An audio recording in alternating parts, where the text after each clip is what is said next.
In the queue is House Democratic floor leader from Hamtramck, Representative Abraham Ayash.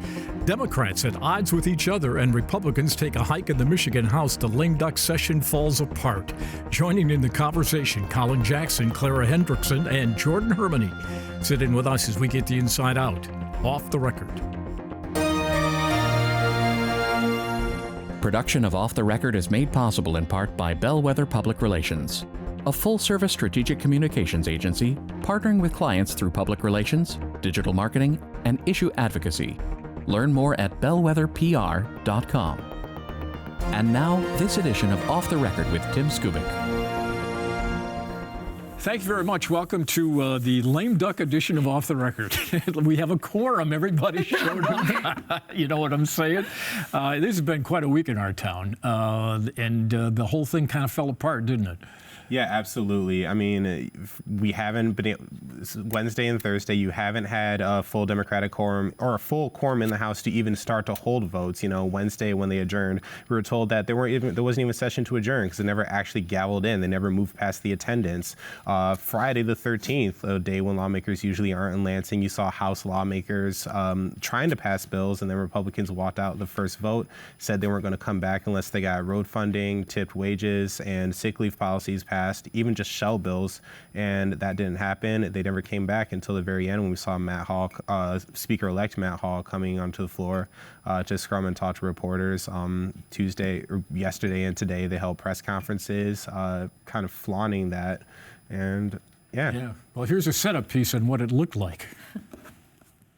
If you're the eternal optimist, you could look at these new developments under the dome to be good news. Detroit Democrat Sylvia Santana boycotted yesterday's Senate session, but today she showed up, giving the Democrats a chance to pass legislation and move it to the Michigan House. But that action would have been meaningless. That's because over in the House, it was day 3 of a stalemate, with the Republicans still refusing to sit in their seats and vote, and the Democrats, well, still unable to muster enough votes to vote on anything. Detroit Representative Karen Whitsett boycotted the House session yesterday. She actually showed up in the Capitol today. That was the good news. But that too was meaningless because instead of moving to the House floor to give the Democrats 56 votes to start moving their agenda, she holed up in the office of the House Republican leader, Matt Hall. That's right, the House Republican leader.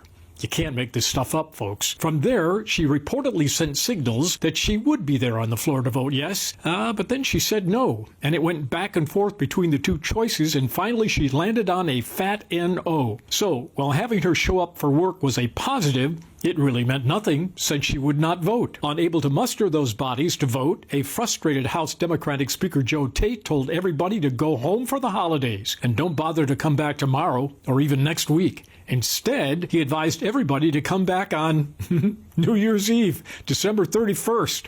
Apparently not to pop any corks on the champagne bottles, but to vote on the Democratic agenda for the last time, as the Republicans will be popping their champagne bottles as they take over control of the House in the new year. So what does all this mean to you? If you wanted a permanent fix for the roads, it's on hold. An economic tax credit package to create more jobs, it's on hold, and about 70 other bills in the same category, including a ban on bump stocks and ghost guns. Come December 31st or sooner, it is clear the Capitol Dome will be there, but who's under it to do the people's business, not nearly as clear.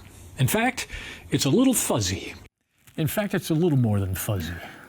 Well, I think it's pretty clear what the plan is now. They kept kicking the can down the road each day, maybe thinking they'd get a quorum. But the plan is to adjourn for the year on the 31st.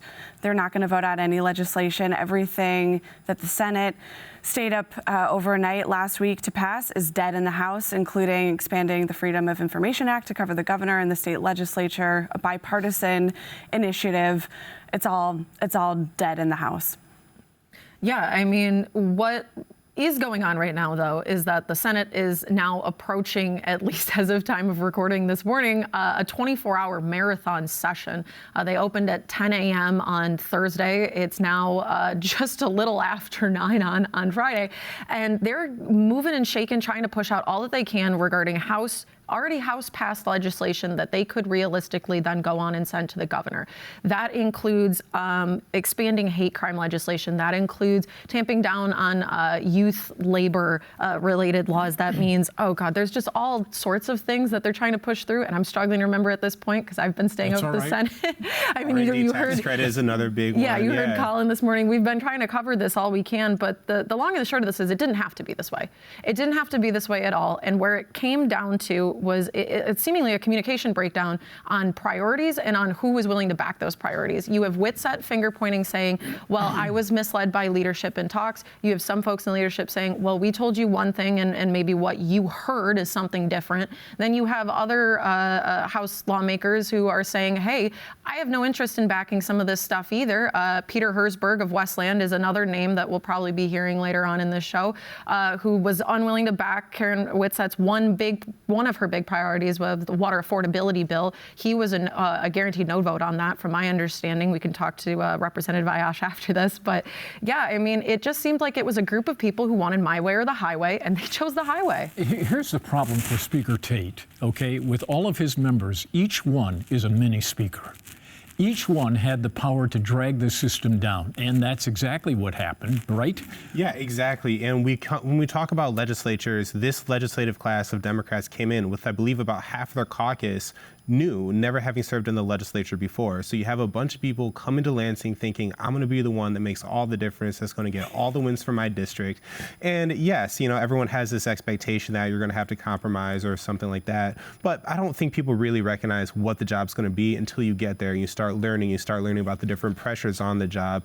And if you're a speaker, you have to keep all these people together, and I've heard different criticisms of him and his leadership style from various points of the caucus, not just new members. But that is still a very big hurdle to overcome when you're leading a new caucus that has a lot of expectations for this big fanfare of the first Democratic trifecta in 40 years. And you saw House Democrats try to make that point earlier in this week. There was a very small, about 6 Democrats gathered a bunch of us press into a room and said, hey, listen, we understand we have a lot of new members. Not a lot of them are willing to be team players. They don't really know how to play on a team. But that message is really undercut when at the end of the day and at the end of the term, we go back to, they do sort of like a last day of school photo in front of the rostrum. Joe Tate, absent. Karen Whitsett, absent. Joe Tate, in fact, didn't scrum at all with any media, as far as I'm aware, at any point this week. He was very difficult to find. He was shutting doors in reporters' faces when they tried to track him down in the Capitol. I don't know how you lead if you're unwilling to even be willing to talk to the folks that you're supposed to be accountable to in the first place. And to build off, we always knew that Democrats were going to have this razor-thin majority, both in the state House and the state Senate. And remarkably, they stayed together at the beginning of this trifecta. And I think that's in large part because they were all on the same page about what the agenda was. All of these pent-up priorities that had stalled under GOP control, they got it all done very quickly. And now this trifecta has totally collapsed at the very end. And I mean, this is a first lame duck that I've covered, and I was expecting a little bit more cohesion around what the agenda would be and the plan going in. They never had a plan. You talk to Winnie Brinks, you talk to Joe Tate, Governor Whitmer, 3 different sets of wish lists. And so, at that point, you get basically 76 Democratic members running their own lame ducks simultaneously. The boycott by Mr. Hall, did it work? I mean, if you ask him, yeah, he was the only person I saw today that looked happy around the Capitol. So, I mean, that says it all, and I mean, from the moment that when Republicans walked out Friday, one of the comms people came by the press desk. I believe the term he used was, we're going to try something fun and exciting. Next thing we know, everyone that's sitting around the press desk, all the reporters, even the ones that aren't normally there, that are there for lame duck, are all funneling down the skinny hallway following Speaker-elect Hall into the main hallway on the first floor of the Capitol, where they had set up a podium with all 54 members, all 53 other members behind them, holding a press conference. Did it again Wednesday morning at the Nut House in Lansing. Then Thursday, he was able to have these press conferences around the state, not even pretending like his members were willing to come into Lansing if the priorities were to get on the table. So he got what he wanted. The Democrats didn't. Everything that was in the House, as Jordan said earlier, died in the House.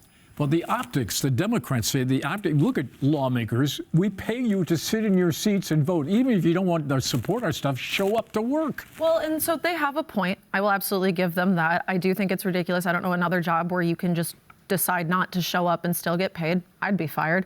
That being said, it is a heck of a lot easier to wrangle getting one person to Lansing than it is to get 54 other bodies to Lansing. And when we did that call of the House, which when we were asking around, well, I'll go back and say call of the House when you have to force lawmakers to return to the chamber, you lock them in and you say, well, you're here. You can't force them to vote, but you can force them to be in the chamber.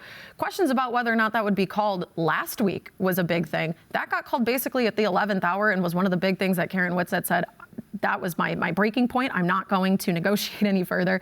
But to that point with Republicans, they were all over the state yesterday. They were in restaurants trying to again stump on this tipped wage stuff.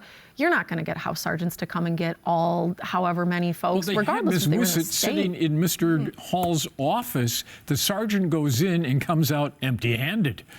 Right. I mean, one thing that has been weighing on me, and I haven't really been able to figure out, is like, what has Matt Hall's leverage been? You know, the demand is I want to see tipped wages on the board. If Democrats vote for that, they're going to be angering some of their closest political allies in the labor movement. And he's about to be House Speaker next year. I mean, the Republicans can vote on it, they can own it. And I think that it's about the policy demand for Hall, but it was also about showing having a stunning display of Republican unity and then the contrast of Democratic dysfunction. Republicans walk out on Friday.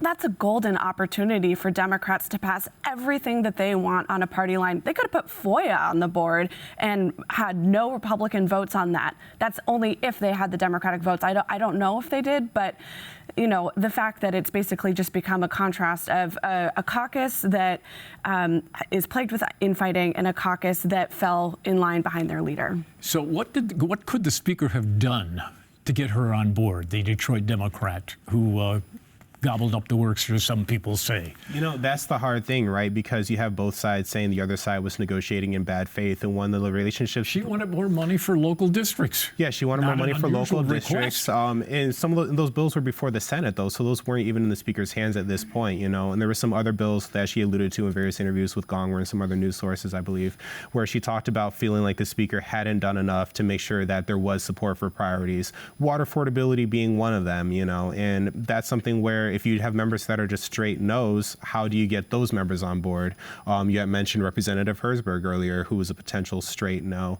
So I'm not quite sure what more the Speaker could have done. I don't think it's something he could have done this week. I think it's something that he could have been doing throughout the entire session to bring more unity to the Democratic caucus. And that's something that I haven't talked to many people within the Democratic caucus who felt like he did a great job at that. I mean, that's exactly it, right? And we talked about it at the top of this, where there was an understood agenda at the top of the year. There was a bunch of things on abortion, a bunch of things on LGBTQ. There was repealing the right to work, the EITC, any number of things. Right out the gate, we tackled the most sought after 40 years build up priority, rather than shaking it out throughout your term, using these as bargaining and incentive chips. Maybe there was, maybe I'm talking and I'm not privy at all to behind the scenes conversations here, but it seemed like where this all fell apart, to me at least, was that we had an agreement. We really couldn't see past the bills that we really wanted to get done at the start of this year. And then when it came time to actually moving on legislation, there wasn't any more bargaining chips. There wasn't any more real movement that we could offer and say, well, if you want this, let's get that going. Not to mention the fact we completely squandered this year as a legislature in the House, because they met basically, one time before the election and then a handful of times afterwards. Again, going back to the whole precedent of you can't not show up to work and expect to get paid. That goes back to then too. That goes back to not calling session days. I don't know who that falls on, but it's not something that we could have fixed in one day to get Whitsett on board. In my opinion, it's something that was a systemic issue throughout the year. Let's not lose here in this cacophony of all the internal politics that the people are sitting at home wondering what.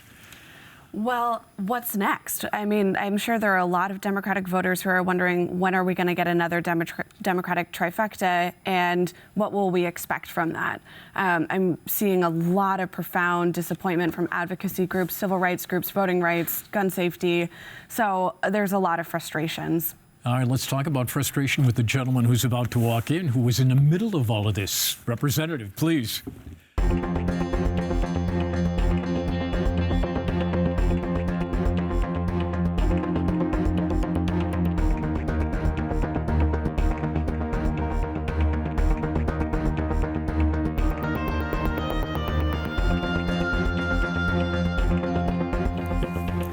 Representative, welcome to Off the Record. It's good to see you. You've had a heck of a week, eh? One could say that. All right, let me ask you, is there any possibility of calling people back before December 31 to snatch victory from the jaws of defeat? You know, that's something that I would hope for, but I think the appetite has waned. And I would imagine that all the priorities that were on the agenda this week have now died. So it's a dead duck. Sure. Well, why can't it be resurrected? You know, ultimately, this is the Speaker's decision, but as you saw over the last week, we had difficulty getting quorum with the Democratic caucus. And I'm not sure what can change over the next 10 days or so to make a shift happen. And the logistics of sort of getting everyone together and coming to a deal is proving to be very difficult. So not to lie to the people of the state of Michigan, I don't see a pathway where that would happen. Claire. Well, first of all, I really want to thank you for being here. I know everyone's been pretty exhausted in the midst of lame duck, and appreciate you taking the time. I guess I just want to ask your thoughts on, what do you think could have gone differently this year to have avoided this situation and collapse at the finish line? I think what would have been helpful, and what we've heard consistently from members of our caucus, is had there been a laid out plan of what could have been done and how consensus could have been reached on certain issues, and those conversations were happening amongst colleagues, we may have been able to reach a point where we could have negotiated. As you know, I've been in talks all week with several of my colleagues that made it clear what their expectations were in order to sort of come to the table. There needed to be more of that, I think, a little bit earlier on what are the things that you want to see get done, and then what are the things that are responsible things to do to allow us to show the people of Michigan that we deserve to be in power and that we can continue to push an agenda that advances social, economic, and environmental justice. And, it was always going to be difficult. One vote majority in the House. I would always tell my colleagues, any one of you can be a Joe Manchin or Kyrsten Sinema. And it was not easy to sort of bring people together and say all 56 can come to an agreement on one particular issue, but there should have been a little bit more engagement on, here's a priority that we want to advance for you, that's important to you in your district, in your community, but also think about the broader expectations that people across the state would have. And there's things that overall are net positive for the state that we could have gotten done. Things like legislation on black maternal health that is now in the House and unfortunately will not be moving forward. Consumer protections legislation, tobacco-free for our kids. I mean, you can run through the gamut of legislation that is a positive and unfortunately just does not move. We also dealt with legislators that came in just this year with very little experience understanding what that trifecta had in the first year. And one of them not really understanding even how the process had worked on negotiations or reading the bill that they had concerns about around water affordability. You're talking about Representative Herzberg? Yeah. That's an example of a colleague that asked for something that was already in the bill, but was not serious about engaging. So if someone is unwilling to come to the table and have discussions, then it just doesn't make any sense.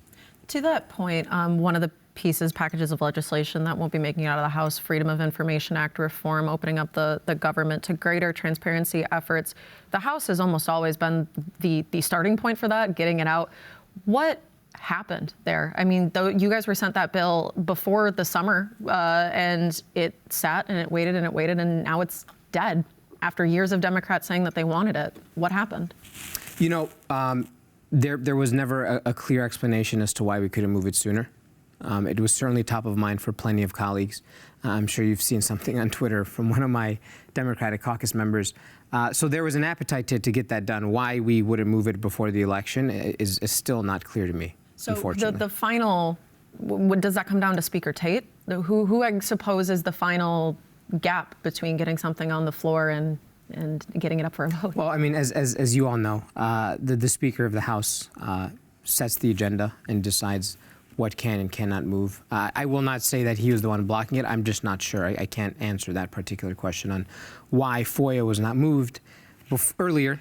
But I know there was appetite amongst my caucus to get it done. And I will say that my Republican counterparts, even in the negotiations I've had in the last week with my own colleagues in my caucus, had expressed to me they're not giving us a single vote on any priority, even if they agreed with it.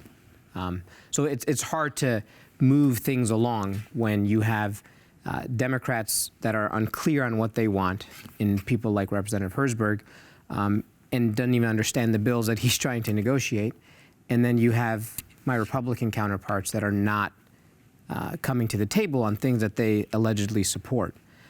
So gridlock coupled with a lot of unskilled legislators made it very difficult to try to get things across the finish line. I'm curious your version of events from last Friday till now, because like what Claire said earlier, when Republicans did walk away, it felt like an opportunity for Democrats to get done their agenda uninterrupted without having to worry about speeches or other distractions. And for a little bit there, it seemed like it was working. You know, a vote will go on the board, you have 56 votes, the next vote goes on the board, there's 56 votes, etc. There was a few hiccups with like the Homeless Bill of Rights and a few others. I'm curious, where do you feel, like how did you experience last Friday till now, and how do we get to this point where Democrats were seeming like they finally got their act together to last night? You know, I'll say again, going back to the point, we had colleagues that were choosing to be obstructionists. I will tell you that Representative Herzberg at one point whipped no on every single bill, and on a one-vote majority, if one member chooses to block an entire agenda, there's no way to get done. You know, to Rep. Whitsett's credit, I know everyone's talking about her in the media, but she came with a list of requests and said, I can come to the table if these things are met. And I appreciated the willingness to say, these are the things that I would like to get done, and these are the things that would bring me to the table to move the ball forward. You didn't see that with some of the other colleagues, namely Rep. Herzberg, which was incredibly disappointing. Someone who hadn't been there for even a full year is now choosing to just say no to everything without any sound explanation. So trying to move that conversation forward was incredibly difficult. But over the weekend, obviously, I'm sure you guys are the ones that reported most of that. Unfortunate commentary about some of our leadership. But I did everything I could to sort of keep the conversation moving forward of, despite the noise and despite the frustrations, we still have the power. And we could still set an agenda and move the agenda before the end of the year. I know the Senate was committed to doing it. Certainly, many of my caucus members were willing to do it, and we wanted to do that work, but you guys saw what happened over the last week. Will you concede that the image now of House Democrats is a bunch of dysfunctional politicians? I will say I think there are some House Democrats that are unserious about the job. Are not serious about the job. Correct. What are they serious about? You know, you'd have to ask them. Well, I assume you asked them. I did, right? And I'll give you the example on the question of water affordability, which was the sticking point for Representative Whitsett, one of them, rather. When we had talked to Rep. Herzberg, for example, at one point he said, if Joe Tate offered me a $50 million appropriation, I still would be a no on the bill, despite its benefiting the city of Westland, supporting his district. I mean, you can't move a conversation forward when you have that level of foolishness coming from someone who's elected. So in the good old days, what would have happened is the Speaker of the House would have made a not thinly veiled threat to that representative. You want your office staff? Blah, blah, blah, blah, blah. You know where I'm going with this? Okay. Yeah. Those cards were never played. Right. Well, to your point, the Speaker had 2 more months of power, and we knew that there was an incoming Speaker. So that dynamic obviously played into the conversation. Folks said, well, come January, it's an entirely different assessment. So any attempt to leverage things would be moot come January 1st.